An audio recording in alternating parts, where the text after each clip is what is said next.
Welcome to the final quarter on CBS 8 Plus. Jake Gariani, Karthik Venkatraman, John Howard. We got plenty of topics to talk about today, but first, how we doing, fellas? I'm ready for the topics. Bring them on. Going down. I had a lot of candy before we came on here, so I'm gonna try and get my energy up and ready to go. I ate some cookies too. Like 5 cookies. I think we're on the sugar crash, but you never have But a problem. all I bringing need is somebody to get me charged up, baby. We got a new facelift in the Heisman. We got a huge showdown on Thursday Night Football, and it's like Christmas morning because the college football playoff is here. We talk about it all right now.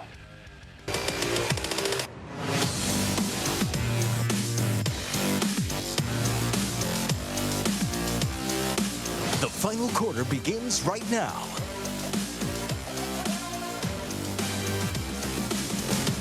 It's felt like for years and years and years we said expand the playoff, expand the playoff, expand the playoff. Well, this Friday and Saturday, that 12-team playoff will take place, and we are very excited for it. How are you guys feeling about the new 12-team playoff that is here upon us?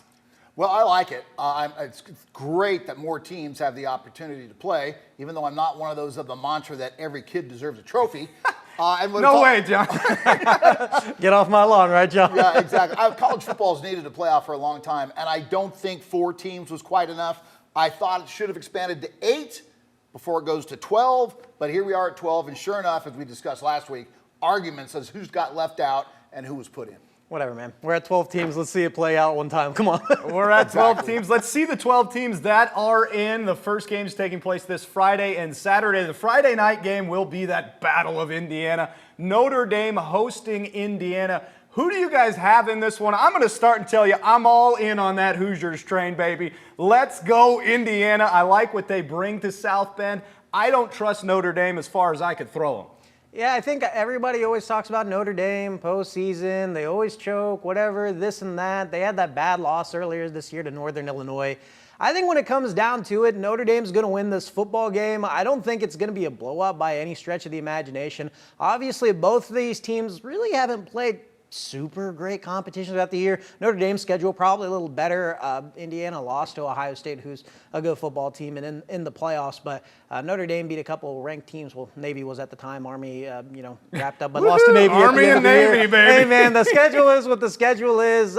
I think they've gotten some nice wins along the way and looked good in a lot of games as well. It's not like that Army game was close for them. They won by a blowout. I still want to say, I think these are 2 teams that need to prove themselves now that they're at the playoffs because, Indiana didn't play a super strong schedule throughout the year. Notre Dame really hasn't played anyone super significant in maybe week 1 of the season when they played Texas A&M. So I think it's going to be a game where we see what happens. But Notre Dame at home, I'm taking the Fighting Irish.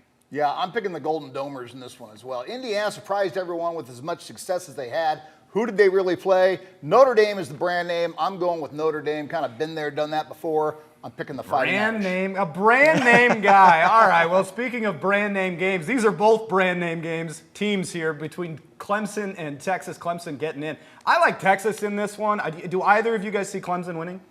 I don't know that I see Clemson winning. Their high time is kind of past. And now they're dealing with, well, where are we at? Are we in transition and what's going on with our program? So I like Texas in this football game. I will say I'm very impressed with Clemson, all things considered still. Dabo Swinney said, I'm not going to really deal with the NIL stuff, and I'm going to just recruit a team and put them in. And look, they still made the college football playoff. He showed that you can still find a way to get it done in this NIL landscape and still make it to the postseason. And when Dabo's been in the postseason, he's been good. Look, I think Texas is probably going to win this game in all likeliness, but I think this could be a very defensive game. And Texas has shown in recent weeks that they can, really get in their own way and not put the ball into the end zone or not score when they probably should. And if that's the case and it gets really defensive, I don't know, man. I could see it happening. I don't think it'll happen, but I'm saying don't count out Clemson in this game. I'm going with another upset in the other game, SMU Penn State. I don't really, again, I said I don't trust Notre Dame. I don't trust Penn State. I don't trust Drew Aller. I like SMU. They proved a lot to me in that ACC championship game. I'm taking the Mustangs. Both of you guys, what are you feeling? I'll take Penn State. SMU, come on. They're new to the party. Penn State, they've served some of their violations. I'm going with the Nate Lions on this one. SMU knows a thing or two about violations. They do. Pony Express, baby. I think Penn State's one of those teams that also looks like a team that a lot of people are like, okay, when the going gets tough and it's time for the big game, they choke. A lot of people have talked how they have the easiest path to continue on in the college football playoff with the first round and second round matchup. I think they got to prove their chalk on this one. Penn State, obviously such a big brand name in college football. SMU is going to have a chip on their shoulder because a lot of people are doubting them, saying they haven't really beaten anyone to get to this point. They lost their ACC title game to Clemson, albeit really coming from behind after they got down by a lot. That offense looks like it can be really good, but Penn State, as Jake said, I don't really trust the offense a ton, but they do have a really good defense. If it's low scoring, give me Penn State. I think Penn State also at home obviously helps. I'm taking the Nittany Lions, but if this gets into a high-scoring shootout, we've seen Penn State look a little vulnerable like teams against like USC. So we'll see what happens. If the Ponies can get it going, we'll see what happens. Let's go SMU. All right, last one we got here, Tennessee, Ohio State. I think this is going to be the best game of all of them. I like Tennessee. I'm going with the Volunteers in this one. Nico Iamaleava has been young at times this year, but really shown those flashes. Ohio State, to me, Ryan Day, you don't lose to Michigan in a season like this and get my vote. No. I'm going Tennessee. Well, I'm taking the Michigan game as a wake-up call for Ohio State. Oh, I like that take. So I like the Buckeyes to win this game against Tennessee. And again, Mr. Brand Name, got Notre Dame winning. I got Texas winning. I got Ohio State winning. I got Penn State winning. There's no more pressure on anyone in the coaching scene than Ryan Day right now. He's got to get the job done. Speaking of guys and teams that look like choking, all the hubbub is around Ryan Day to get this thing done. After losing to Michigan once again, probably should have beaten Oregon earlier this season in what was a very tough game, but they have the potential. So many people called this one of the most talented Ohio State football teams coming into this season. One of the most expensive rosters for sure. NIL-wise, right? Yeah. You know, all talent considered, they got to get this job done. This is going to be a very defensive football game, and if Ohio State wants to win, they're going to be at home. They need to show what they are about, which is give Will Howard the football and spin that thing. It's not going to be easy. Tennessee has a great defense. Both of these teams, though, have looked so vulnerable in so many games that they probably should have won by a lot more. I really do think this is going to be a toss-up. Could be one of the crazier games. I know, coming from Knoxville before I moved to San Diego, Tennessee fans are so hyped up to try and go into Buckeye Stadium and get that win. But I think Ohio State at home, those fans are going to be frenzied up. I think that team's going to be frenzied up after losing to Michigan, and they just have a whole bunch of talent. Give me the Buckeyes. They're frauds. Buckeyes are frauds. Absolute frauds. I don't believe it at all. A team that wishes they were in the college football playoff is Colorado, right? Deion Sanders. But the thing Colorado does have is the Heisman Trophy winner. Let's touch on this real quick. Travis Hunter wins the Heisman slightly over Ashton Jeanty. It was actually a hot topic of debate. A lot of people thought Jeanty should have won it, possibly could have won it. I've been Team Travis Hunter the whole way. I think he's the best player in the nation, no doubt. Did you guys agree with this vote? I agree with it. I mean, Travis Hunter's had a fantastic season. He's played both sides of the ball. He's doing something that we just don't normally see. And this has been a hype award since I can remember.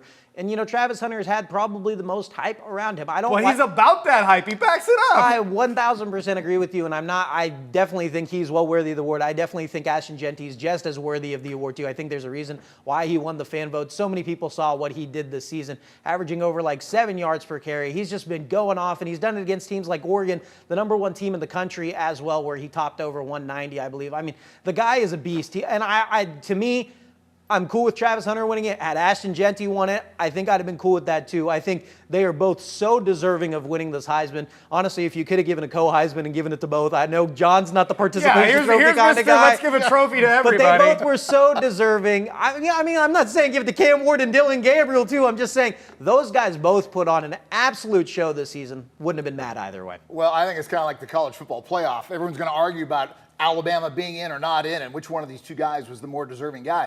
And there's always been, not always, but there's often been argument that, hey, what about this guy? Like Marshall Faulk was, a lot of people, especially here in San Diego, felt he deserved the Heisman Trophy. It went to Gino Torretta really as a career achievement award. And that, it's not a career achievement award. It's for that season. Jeanty, a great season, but Travis Hunter, I remember saying on this program, I'd like to see him win it so that we see the two-way player getting some recognition. That is what happened I can sleep tonight. I think the coolest part for me was we weren't just talking about a bunch of quarterbacks at the top competing for this thing. We were talking about a wide receiver, cornerback, and a running back. That doesn't happen very often. I think that should be celebrated enough in college football and where the Heisman was this year. And I think bottom line, Travis Hunter is the best player in the nation. The best player in the nation should win the award. He balled out on both sides of the football, never took a snap off, improved his team. He did everything a Heisman Trophy winner should have done, and he deserves that award. Like you said, Ashton Genty probably deserved it, but he just tough class, right? Travis Hunter's the better player in that situation. Let's go up to the pros. Thursday night football is a huge one. The Denver Broncos going to Los Angeles to face the Chargers. This has huge playoff implications, guys, because the Broncos currently hold the 7th seed. Chargers hold the 7th seed. Broncos hold the 6th seed. If the Broncos can win, they're in. It would be the first time they made the playoffs since winning Super Bowl 50. On the other hand, Chargers have lost 3 of their last 4. How do you feel about this big-time AFC playoff implication matchup? Yeah, I think for me, it's just going to be such a low-scoring game, man. We're talking about tied for first in the NFL for scoring defense between both of these two teams. I think it's going to be just beat them up, grind them out type kind of deal. Bo Nix hasn't been extremely consistent throughout the year. The Chargers' offense hasn't been super consistent. Chargers are coming off a shellacking. I don't think the Broncos' offense looked anything special against the Indianapolis Colts, who are very lowly of a team, with all due respect to them. But I think for me, with all due respect, I'll give them terrible respect. with all due They're respect. an NFL team, all due respect. But at the end of the day, low-scoring football game. I think the Chargers have a lot to prove in this one. They need to go out and get a win. They have not played good football against winning football teams. Broncos have been playing pretty well, especially when it comes to their defense. Chargers got to find some sort of momentum. If you're a football team and you don't win this game, your last 2 games are against the Patriots and the Raiders, and you're going to kind of limp into the playoffs like that as the likely 7 seed. They might not make it if they lose this game. Potentially. I think they probably wrap it out as long as they win those last 2. I think for me, it's just one of those things that they've got to find some momentum of, hey, we can be good football teams going into the playoffs, because if not, man, their first-round matchups are going to be tough even if they try and do an advance. And I don't know, man. I don't think they win. I don't think the Chargers win. I think the Broncos are going to take this football game, but I think the Chargers have to find some sort of momentum as the postseason years closer and closer. Well, when I look at the Chargers, as you mentioned, 8 wins this year, only 1 against a winning team, and they did not look good last week against Tampa Bay. And this Chargers team was doing very well under Jim Harbaugh up until about 4 weeks ago. Jake, you said they've lost 3 of their last 4 coming in. They are now charging their season away, and I don't see a sign that they are going to defeat a winning team. And Denver, their one win this season, the Chargers' one win this season against a winning team, was against the Broncos back in Week 5. Here they faced them again, and Denver has done nothing but figure themselves out, probably playing with a little bit better chemistry, momentum, and rhythm. So I give the edge to the Broncos in this one. I think Denver wins this football game. I think the Chargers are just lucky. The AFC is super soft this year once it gets below them. The next possible team to make the playoffs are the Colts. We just saw what Denver did to the Colts. They're 6-8. So the Chargers likely do get in no matter what happens. But I just feel like, I used the word frauds earlier. I just feel like the Chargers are a bit of a fraud. Their defense gets obliterated by good teams. So, yeah, they have one of the best scoring defenses in the league. That's because they've played one of the softest, absolute softest schedules in the league. Until you prove to me anything, I think they're a first-round exit like that in the postseason. So we'll see what happens with them. You call them a fraud with all due respect. With all due respect. With all due respect. With all due respect. And I still like the Cincinnati Bengals to get in. The Cincinnati Bengals, the 6-8. There's the 3 teams at 6-8. The Colts, the Dolphins, and the Bengals. I mean, they would obviously need a ton of help from the Chargers there, but we'll see what happens. Now that we've predicted that game, we do one of my favorite things, sometimes not my favorite thing. We look back at how we predicted games last week. The one in our focus a week ago was that great Bills-Lions game that the Bills inched out. Here's what we thought about that one. Game I want to touch on before we move off the NFL Week 15. Bills and Lions, possible Super Bowl preview. Let's make it quick. Who you guys got? I got the Lions. I think it's going to be a close game. Bills let up too many points last week, but the Lions have looked beatable. I think it'll be a close one. I think the Lions are just too complete a team, and I love Gambling Dan going for it on 4th down. Lions are going to win this. If people have watched me at all, they know I love the Detroit Lions. I think they slip up here. I Really? think Buffalo wins this game in Detroit. I think Josh Allen, all the MVP talk has been flying around. 6 Other touchdowns teams, last week. I think Josh Allen could be your MVP. This, I think, is Buffalo's year. We'll see what happens. They may lose because of a flag against Kansas City at Arrowhead. That's probably the one thing that happens. I can't wait until next week on the podcast here when we rerun this tape. Well, it's next week on the show, Johnny boy. What do we think? Well, I guess I'm eating a nice serving of crow here, but I love Karthik's reaction. Oh, I said the Lions?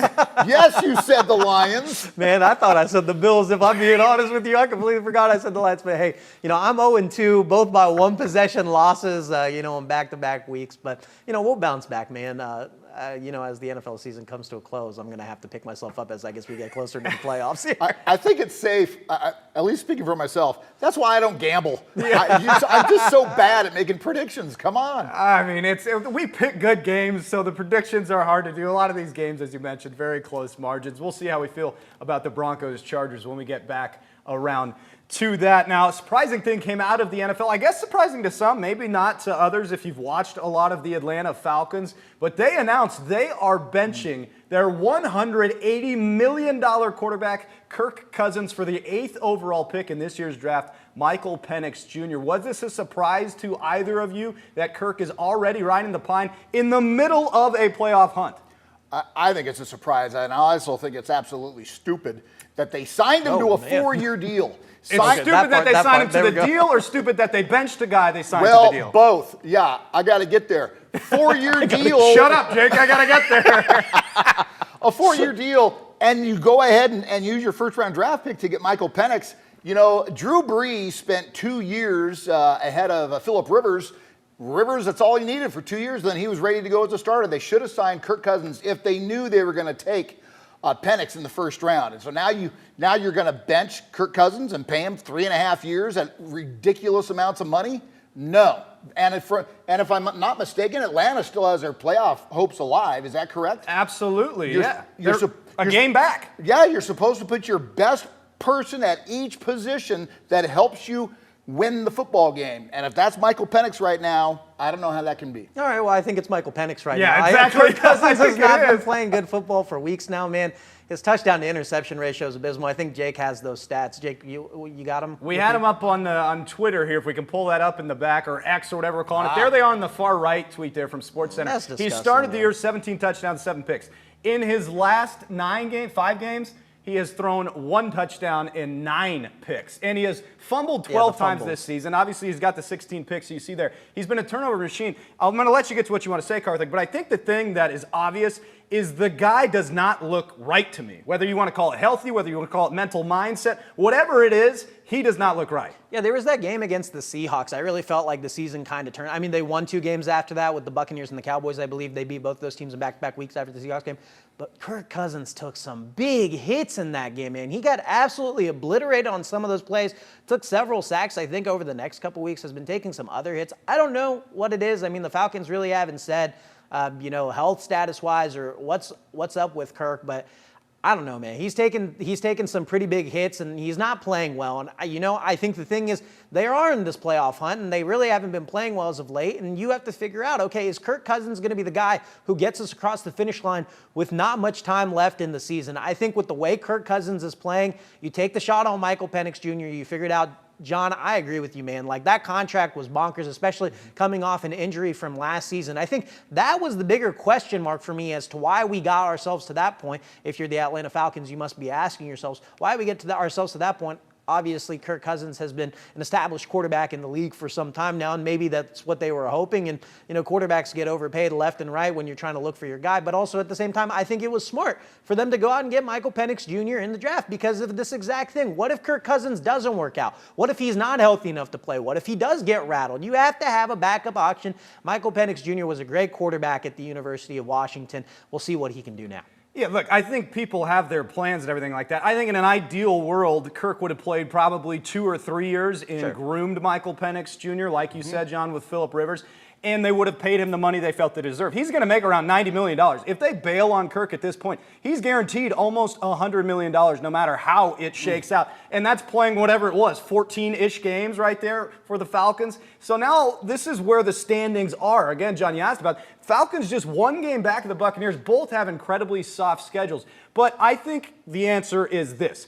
Kirk Cousins, in my opinion, was guaranteed not to get them into the playoffs. Michael Penix Jr. is an unknown, could possibly get them into the playoffs. I mean, you're going to see rookie problems at some point while he's in there, but I think he offers you the better option. Kirk was just not healthy, was not right, whatever it was, but he was not playing good football. I think honestly, too, I mean, like you can kind of see, if you go look at his stats from the last game on Monday Night Football, I mean, he did not play well. I mean, he didn't get a lot of passing attempts either. He was 11 of 17 for like how many yards? 100-some yards? His coaching staff was scared to let him throw the ball. It was obvious in the play calling. And he still had an interception, and he still had a fumble in the football game. I mean, he didn't play well, and that was against the Raiders, man. And the Raiders are as lowly as it gets, man. We're talking bottom dwellers of the league. So I think Falcons are just trying to figure out what they got to do next. You only have a few games left to go. Try and give yourself some sort of spark and juice. If it doesn't work out, reevaluate going into next season. If Michael Penix isn't ready, man, if it is a health issue, I'm not saying it is, I don't know, but maybe you can get Kirk Cousins healthy in the offseason. You retake this thing going next year, and it might not be a waste. We'll see what happens. I don't really know, but I think at this point of the season, you got to try something new. Speaking of left-handed quarterbacks that played in Atlanta, which is what Michael Penix Jr. is going to be, one of the former left-handed quarterbacks that was in Atlanta is now going to be a head coach. Michael Vick agreeing to take the job at Norfolk State there in Virginia. Michael, obviously a controversial figure given his past, spending 21 months in prison for a dogfighting ring. Much has been made about that over the course of his career. Still went on to have a 13-year NFL career, played 7 years after serving his time in prison. Your thoughts on a couple things. First of all, Michael Vick, and then second of all, these guys with no head coaching experience taking the jobs. Yeah, I think for me, I mean, like, obviously he's one of the more polarizing figures of, maybe NFL history because of the way that he changed the game in which he played. And then obviously, his big downfall, which is something I would hope that he truly regrets for the rest of his life, because I don't think anyone's going to sit here and say what he did wasn't a horrid thing to do. And he did it. And, he made his choices. He served the time. He's come back and on this path, and I like to believe, at least for me, the best in people, and I hope that he is a better person and he can find his way. I'll leave that part at that.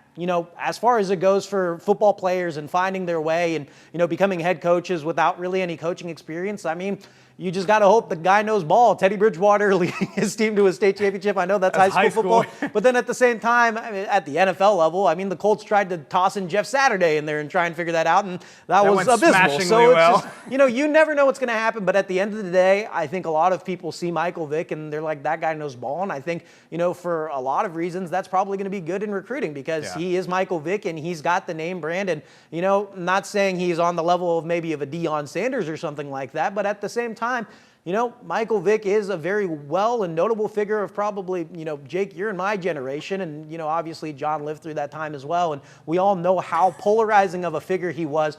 I mean, they had like a ride named after him, the Michael Vick Experience, because of how freak of an athlete he was. I think that was just a commercial, wasn't it? Nah, I think it might have been an actual ride. I don't think that was a real ride. You guys can fact check me on it.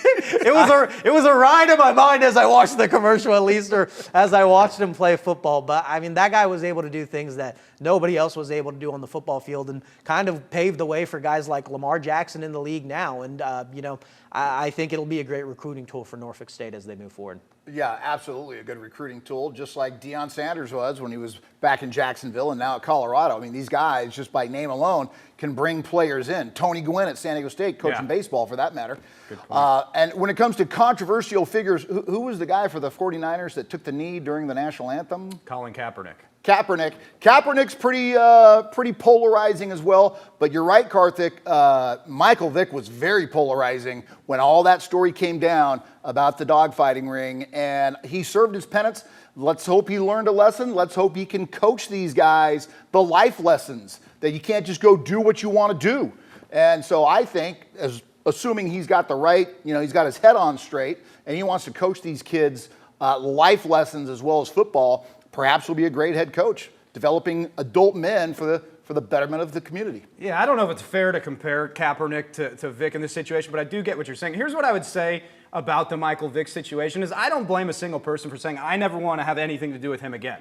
You know, I don't ever want to watch him do anything on a football field again. I totally understand that person, where they come from and said, he did these horrible things, and I don't care about his second chance. I can also see the side where people go, hey, I believe in second chances as well. I think people are both completely entitled to their opinions on each side of that because of the atrocities that took place. But he is in that second chapter of his life. We'll see how it goes as a coach there at Norfolk State. We spent plenty of time there on the football field. Let's finish up on the hardwood, where on Tuesday night, the UCSD Tritons pulled off an upset. I mean, I want to say for the ages, but this team just knows how to play basketball. They go to Logan, Utah, and beat Utah State. What a basketball game that was. I mean, Tyler McGuy, that's my guy. Dude, McGuy is good. The Tritons are a good basketball team, man. I actually got to speak with athletic director Earl Edwards earlier today, and we were just talking about, you know, from the 20-year experience of moving from Division III to Division II to Division I, and how quickly they've been able to find success after, you know, going to reclassification. This is the first year they're going to be able to participate in postseason play, and look at what they've done on the men's basketball side, man. San Diego State on the road being in the same city, but, you know, Viejas Arena is not an easy place to play. Took that team down to the wire. That's a top 25 team. Then go on the road and beat Utah State, who by the Associated Press poll, and they were an undefeated team, but a top 35 team in the country when you look at the receiving votes, and they go get that game. I mean, this team, I believe, is 11-2 on the year, and their 2 losses, that San Diego State game, and then that Seattle game. They didn't play well in the first half, but I really thought they played well in the second half of that basketball game.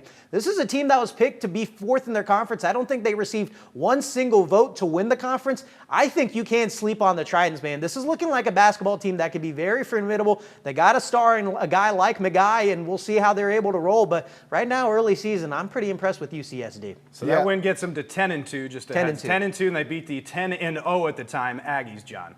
Yeah, it's amazing. This is a big win for UCSD, and the thing that's been awesome about the Tritons, I've been around long enough. I don't want to give away my age, but I've been around long enough that I was here when they were a Division III program, and they were very good at Division III. Women's soccer was winning national championships. Other programs doing very well. They moved up to Division II, and the success continued. In recent years, their baseball and basketball programs have been rock solid, and now in their 4-year transition, entering a 5th year at D1, they're doing it again. And here in men's basketball, it's amazing. They're not afraid if the Aztecs come into their gym. They're not afraid to go to Logan, Utah, which has a very strong home court advantage, I might add. But UCSD, rock solid, and they would have fought for a spot in the NCAA tournament last year had they been allowed to go to the Big West Conference tournament. Yeah, and it's fun to see them fight for a spot in the NCAA tournament this year. They've just been on a meteoric rise as they got into D1, and then they've been successful right away, which has been a ton of fun. A team that's been successful for a long time right here are those San Diego State Aztecs, who I feel have been off for what feels like maybe 6 or 7 months now, but we're finally going to see them back on the court this Saturday against Cal. Last week, the three of us really kind of ripped into the Aztecs about their rebounding. Brian Dutcher heard that, and he was wishing for something for Christmas. I'd like to add a rebounder in the stocking, but I don't think we can. We have the team we have, so we have to get better at rebounding. So it's always been said, you know, you can teach rebounder, you can recruit rebounding. And so we have to teach rebounding right now. And we work on it every single day. And, you know, we play Houston, who's a really good offensive rebounding team, and we basically play even with them, but then Cal Baptist comes in and gets all sorts of second chance points. And then the next 2 games are Cal, who I think is 12 in the country in offensive rebounding percentage, and then Utah State is number 1 and they're 2 in the country in offensive rebounding percentage. So we work on rebounding every day, and it will be a challenge for us again on the 21st against Cal. No rebounders in the stocking, unfortunately. I'm pretty sure Santa doesn't have that one, but hopefully, since he didn't recruit it, they can teach it. Yeah, I was at that press conference, and the players were asked, "Are you been working on rebounding?" And another thing Brian Dutcher said was that it's a young group, and you know, you either can recruit rebounding or coach rebounding, and right now they're having to coach rebounding. These athletes were better at different parts of the game. And I didn't want to ask, do you know how to box out? But have you learned that yet? I would have received a left hook to the face if I asked that question. But it is frustrating, especially on the offensive side for the opposing team. They just get second and third chances, and it's taking points away from your board, points on their board. And I think we will see a change. They said they were implementing different rebounding drills all the past week. So it'll be interesting to see what they do against Cal. I think that's part and why the Aztecs have kind of let these teams over the last couple games, get back in the game when they probably shouldn't have either. Yep. But at the end of the day, man, that's a roster full of guys that are close to 7 feet tall. Magoon actually hitting 7 feet tall. If you're 7 feet or close to 7 feet tall, they got a couple of guys on the roster at 6'10". Nobody should be out rebounding you. I'm sorry, box out and get the rebound, man. I mean, you can recruit, but as a basketball player, you see guards going and getting rebounds these days. Every player that you should recruit be able to rebound. And obviously, these guys are so talented at basketball. They know how to rebound. It's all about mentality, doing the fundamentals right, go up and get the board. This is something that's just got to get fixed mentally. I have no doubt with how good Brian Dutcher's been at coaching over the past few years, that'll get resolved. Yeah, I know Dennis Rodman always said, and Rodman was one of the best rebounders, maybe in one of these. in NBA history. He learned by watching where the ball was going to go to. I mean, he wasn't just boxing out. He was looking at the arc of the shot, the angle of the shot, and anticipating where the ball would end up. So he wasn't just boxing out and waiting. He was anticipating and planning on where that ball was going to go. Yeah, and I think to your guys' points, it's look, okay, Houston, if they're going to out-rebound you or it's close, I get it. But it's some of these lower-tier teams, not to be rude to them, but dude, you can't get out-rebounded by these lower-tier teams. Yep. Fix it, and you're going to be just fine. They're going to be just fine either way. Brian Dutcher teams always get better and better. Any final thoughts from you two on the final quarter on CBS 8+? Aztecs need Reese Waters back.